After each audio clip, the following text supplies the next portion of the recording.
Assalamualaikum warahmatullahi wabarakatuh. Pada video pembelajaran kali ini saya akan menjelaskan materi tentang struktur dan fungsi jaringan penyusun pada tumbuhan.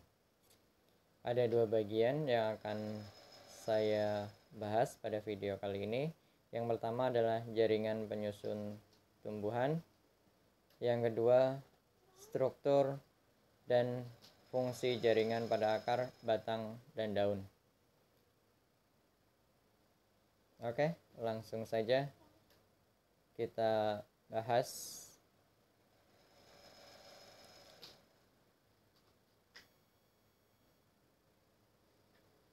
Jaringan penyusun tumbuhan itu secara umum sebenarnya bisa dibedakan menjadi dua, yaitu jaringan muda dan jaringan dewasa.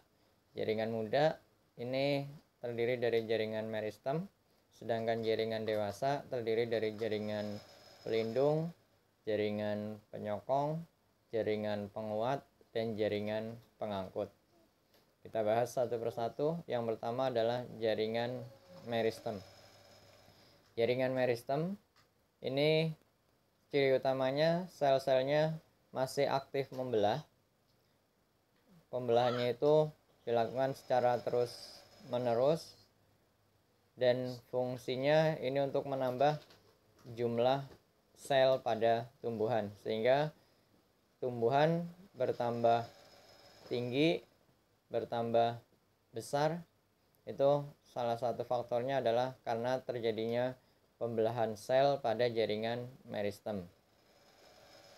Kemudian jaringan meristem ini berdinding tipis, bentuknya bulat, lonjong atau poligonal, segi banyak, dan relatif kaya akan protoplasma. Serta antar selnya ini tidak terdapat ruang atau tidak terdapat rongga. Kemudian yang kedua adalah jaringan epidermis. Jaringan epidermis ini terdiri dari selapis sel. Selnya masih hidup, kemudian berbentuk persegi panjang, tersusun rapat-rapat, ruang antar sel ini tidak ada, kemudian tidak berklorofil. Kalaupun berklorofil itu kandungannya hanya sedikit, dan fungsi utama dari jaringan epidermis adalah berfungsi untuk melindungi atau menutupi jaringan yang ada di bawahnya. Yang ketiga, jaringan parenkim. Jaringan parenkim ini termasuk ke dalam jaringan dasar atau jaringan parenkim. Ini sel-selnya berukuran besar dan tipis dindingnya. Kemudian sel-selnya sel-sel yang masih hidup berbentuk segi enam. Kemudian memiliki banyak vakuola atau memiliki banyak rongga di dalamnya. Kemudian ruang antar selnya banyak sehingga susunannya kurang rapat. Kemudian yang berikutnya jaringan penyokong atau jaringan penguat. Jaringan penguat ini terdiri dari dua jaringan, yaitu jaringan kolenkim dan jaringan sklerenkim. Penguat pada organ-organ tumbuhan yang masih aktif mengadakan pertumbuhan dan perkembangan. Ini adalah ciri dari jaringan kolenkim. Jadi jaringan kolenkim ini sebagian selnya masih hidup, tapi sebagian selnya sudah mati karena di beberapa bagian di dinding sel dari jaringan kolenkim ini sudah mengalami penebalan. Kemudian untuk jaringan sklerenkim ini berfungsi sebagai penguat pada organ-organ tumbuhan yang sudah tidak lagi mengadakan pertumbuhan dan perkembangan karena sel-selnya ini umumnya sudah mati. Pada jaringan sklerenkim semua dindingnya sudah tebal. Karena semua dindingnya sudah tebal, maka nutrisi sudah tidak bisa masuk sehingga sel-selnya sudah mati, dan ini jaringan penguat yang paling kuat karena dindingnya sudah tebal. Semakin banyak jaringan sklerenkim, maka tumbuhan itu akan semakin kuat, semakin keras. Yang kelima, jaringan pengangkut. Jaringan pengangkut ini ada dua jaringan, yaitu jaringan xilem dan jaringan phloem. Jaringan xilem ini fungsi utamanya untuk mengangkut air dan zat mineral atau zat hara dari tanah, kemudian masuk ke akar, nanti akan melewati batang dan terakhir akan berada di daun untuk fotosintesis. Sedangkan phloem ini berfungsi untuk mengangkut dan mengedarkan zat makanan dari hasil fotosintesis untuk dibawa ke seluruh bagian tubuh, dan jika ada sisa nanti akan disimpan sebagai cadangan makanan. Jadi sekali lagi, itu penyusun jaringan yang ada di tumbuhan. Ini adalah gambar jaringan yang ada di tumbuhan, mulai dari gambar akar. Ini ada dibedakan jadi dua gambar, yaitu akar dikotil dan akar monokotil. Kemudian di sini ada bagian-bagiannya.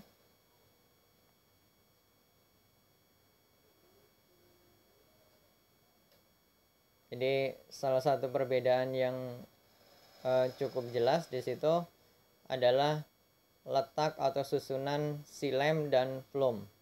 Untuk akar dikotil, susunan xilemnya itu ngumpul di tengah yang ukurannya bulat-bulat besar.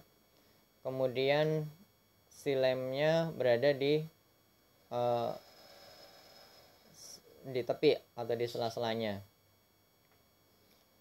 Kemudian untuk pada monokotil itu susunan xilemnya tersebar berselang-seling, tersusun melingkar.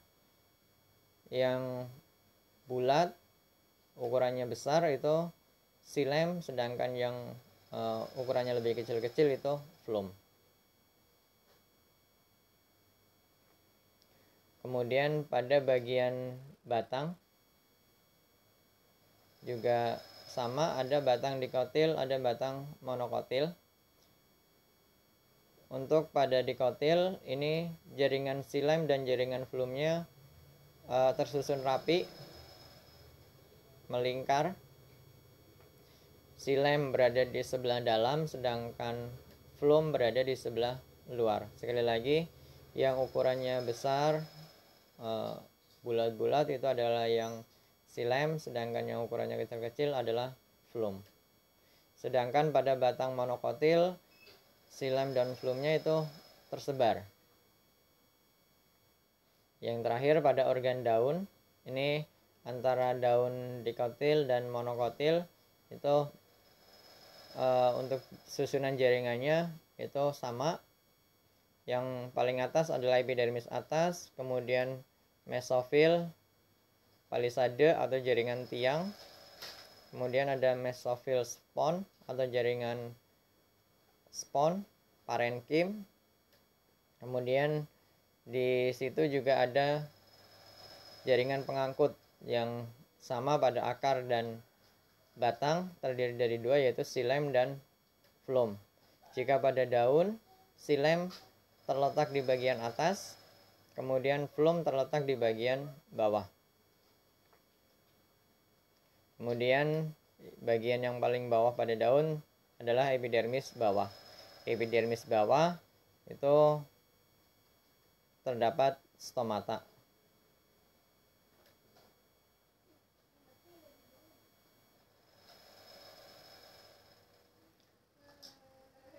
Oke, itu adalah gambar dari jaringan baik pada akar, batang, maupun pada daun. Berikutnya adalah teknologi yang terinspirasi dari struktur tumbuhan. Jadi ada beberapa teknik atau ada beberapa teknologi yang dikembangkan berdasarkan struktur yang dimiliki oleh tumbuhan. Kita bahas yang pertama tentang teknik pemasangan batu bata. Jadi teknik pemasangan batu bata ini terinspirasi dari susunan jaringan epidermis pada tumbuhan, di mana dia susunannya bertumpuk kemudian rapat. Ini dipakai pada teknik pemasangan batu bata. Sekali lagi, terinspirasi atau mencontoh pada jaringan epidermis yang ada di tumbuhan.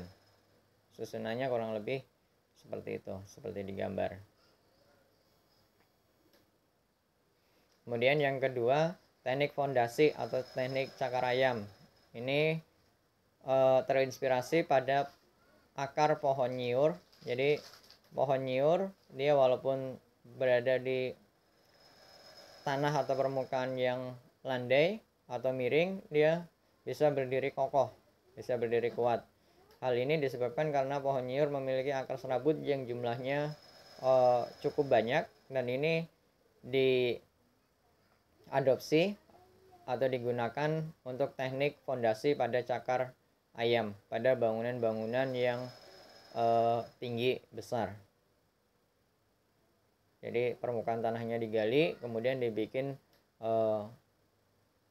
fondasi terlebih dahulu sebelum dilakukan pembangunan. Yang ketiga, teknik panel listrik tenaga surya. Ini terinspirasi dari daun yang menerima atau memanfaatkan sumber cahaya dari energi matahari yang dirubah menjadi energi kimia. Yang keempat, teknik pembuatan air mancur dan sumur bor. Ini terinspirasi dari kapilaritas yang ada di jaringan xilem. Jadi pada jaringan xilem ini air dari dalam tanah bisa naik ke atas, ke daun yang ada di permukaan atas, bisa melawan gaya gravitasi. Nah, kemampuan jaringan xilem ini atau fungsi jaringan xilem ini dijadikan inspirasi atau dijadikan prinsip kerja dalam pembuatan air mancur dan sumur bor. Yang kelima, teknik sensor cahaya.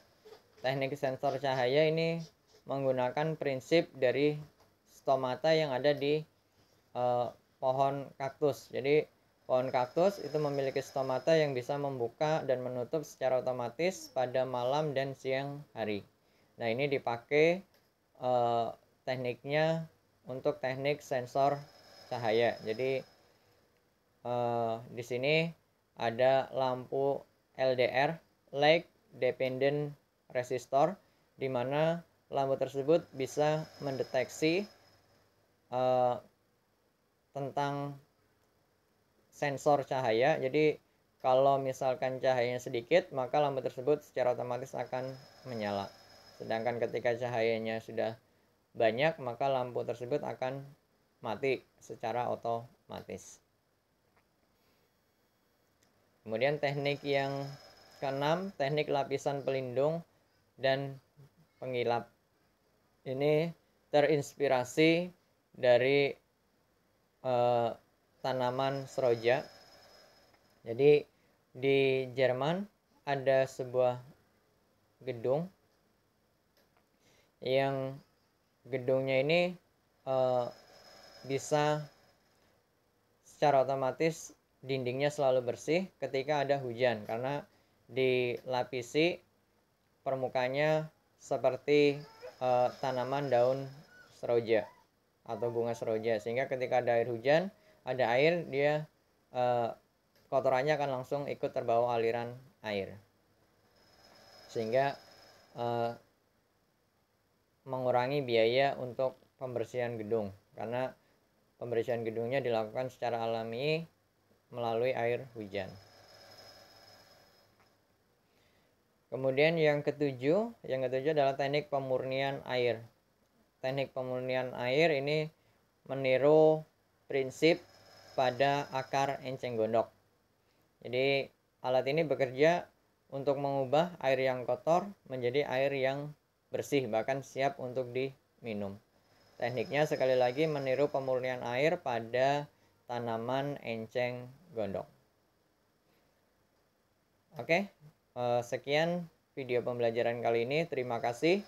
Wassalamualaikum warahmatullahi wabarakatuh.